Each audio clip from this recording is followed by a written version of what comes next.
everyone, it's Leslie Truex from workathomesuccess.com and leslietruex.com. And I wanted to tell you today about 6 skills that you need to have to be successful in a work at home job. Now, it goes without saying that you need to have the skills that the job requires. For example, if you're hired as a transcriptionist, you need to have the skill of typing fast and accurately. If you're hired to be an at-home triage nurse, you need to have a nursing background. You need to have the knowledge and skills to do that job. The 6 skills that I'm going to cover today are not skills that are necessarily job specific, but they are required to be successful in working at home. A lot of people are really surprised at how challenging working from home can be because it sounds like such an ideal situation. And in my opinion, it is. But in order to be successful at it, there's some things that you need to be able to do so that you get your work done and obviously can get paid. So those are the skills I'm going to share with you today. The first one is that you need the ability to work independently. When you work at home, there's no boss or manager or supervisor who's able to walk by your desk or check up on you to make sure that you are doing what you need to do. That also means there's nobody there to answer your questions. So you need to be able to take care of business on your own. You need to be able to get to work, figure out what it is that you need to do, and you need to do it without having a lot of the external cues that comes with getting up and commuting to a job that is in an office. The second skill that you need to have is self-motivation. You would be surprised at how distracting working at home can be. Right now, I am here all by myself. It's just me and my cat. And yet I can very easily get distracted by housework that needs to be done, or my cat is interrupting me. When I started, I was working at home with children, and of course, they are constantly interrupting and they constantly need attention and care. That was the whole reason I was home. So you need to figure out a way to get yourself motivated and to get yourself working and not distracted by all these things that are going on. And certainly routine and a schedule can help, but you still have to get yourself into the chair and doing the work that needs to be done. Skill number 3 is really good communication skills, because most of your communication is going to be done using words, using a text system or a project management system, or maybe through email.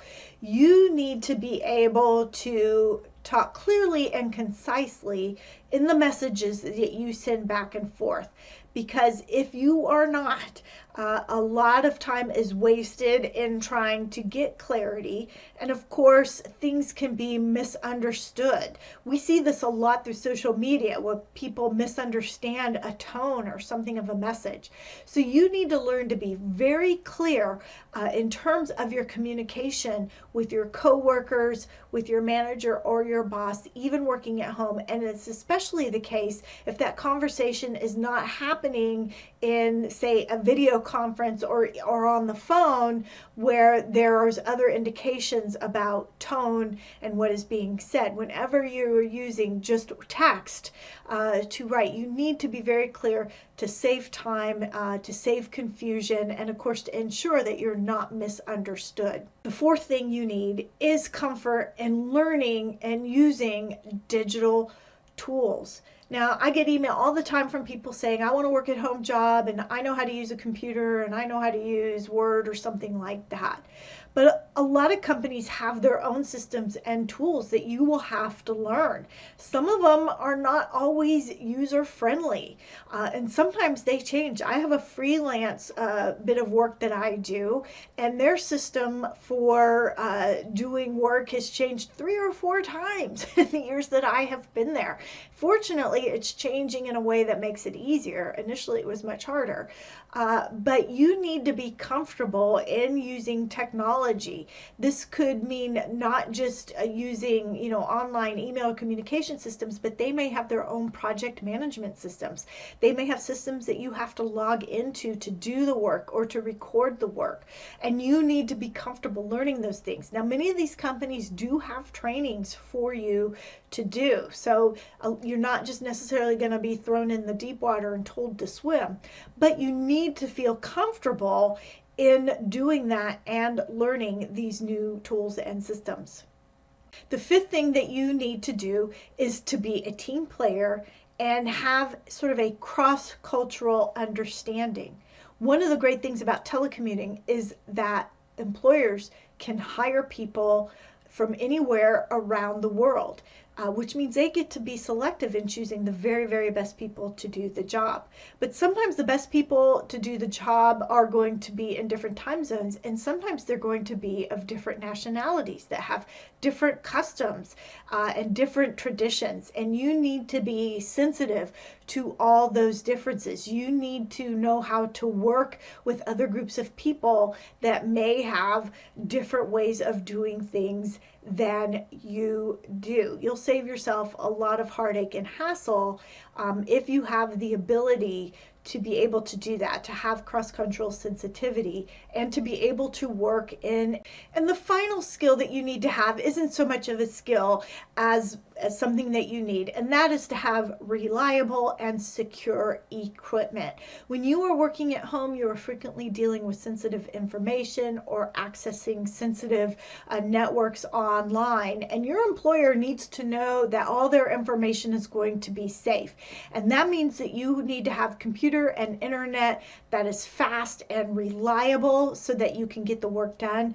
But you also need to have security systems in place to protect everything that you're doing. You can't allow malware to get on your computer that can then infect what your employer is doing. So you need to have really a robust virus protection on your computer. You need to have passwords on your Wi-Fi. And if you ever plan to work somewhere other than your home on your own personal internet, like if you want to go work in a cafe or somewhere, don't use the free Wi-Fi. You will need to invest in a hotspot.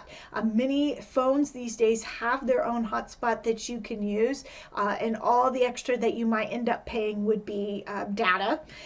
Or you can get a hotspot, a personal hotspot with a password on it that you can use when you're out and about. And this is really crucial to protect the access to what you're doing. It protects your employer, and of course it protects you and your computer as well.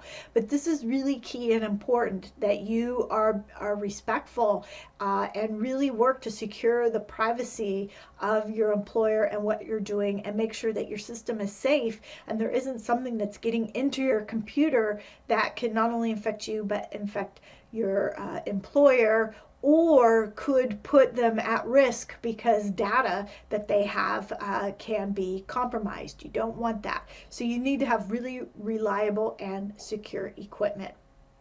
So these are 6 things that you need to have in place to be successful working at home.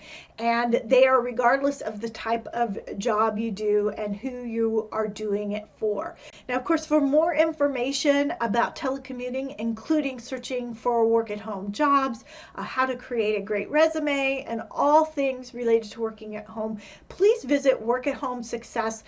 It is free. The information is free. You will find so much information there, and while you're there, be sure to sign up for the newsletter that also has weekly jobs and other information that will help you become a work at home success.